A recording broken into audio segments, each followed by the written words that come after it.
So some of them thought, oh, you know, I went to IKEA, it's just this size, perfect size. I just put in that IKEA food, the child knows it. Okay, so this is also another system.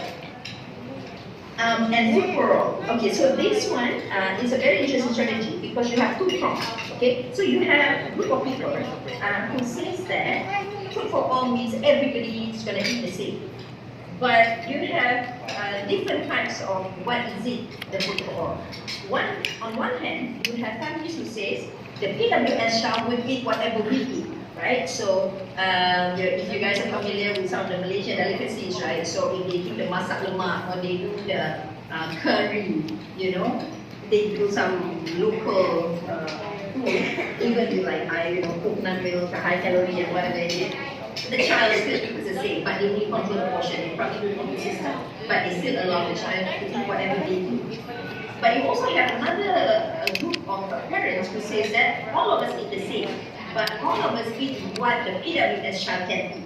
So that means they don't have junk food, they don't have unhealthy food, so they only eat what the PWS, so it's sort of like PWS friendly food only available at home. Okay? So you have these two types of strategy for both this considered food for all.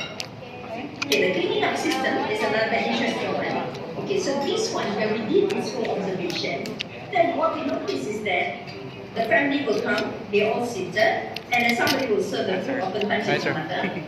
Serve the food. And then they start eating, but then you'll see very, very quickly that the family members will be done with the food almost, like way in advance of the PWS child.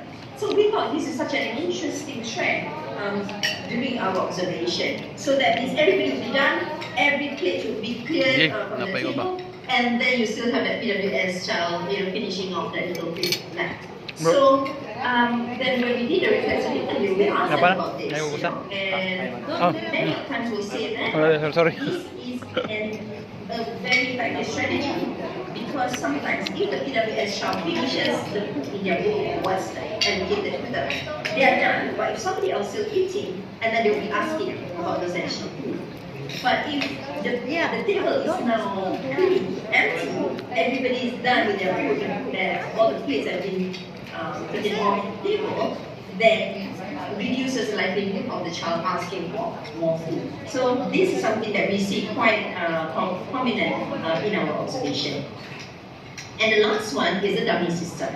So for the dummy system, it's interesting, like one of the parents here, one of the father was saying that when his child was younger, so he did his dummy system. So because he don't want her to feel different or feel left out, so he will feed her food, and then he will feed himself his food. So but when he does that, I feed you and I eat it, I feed you and I eat it, then it gives the impression perhaps that they are eating the same food, but essentially they are not. So this is also another way to manage them, to allow them to eat the food that they can eat without exposing them to the other food that they shouldn't be eating. So this is also another food management strategy. One more. So cheat day. So for cheat day, and this again not just PWS child, but again when I had this discussion with the global counterparts, they would cringe when we hear that there are family members who allow for cheat day. So as you can see here, the quote. This is a mother with a child at age 6. So she said, okay, at home things are okay, right? She'll control it. But when they are out, especially for things like birthday parties, Eid celebration, or if they go and visit their family. So oftentimes they are more lax and allow them to eat whatever they want, or what we call the cheat day.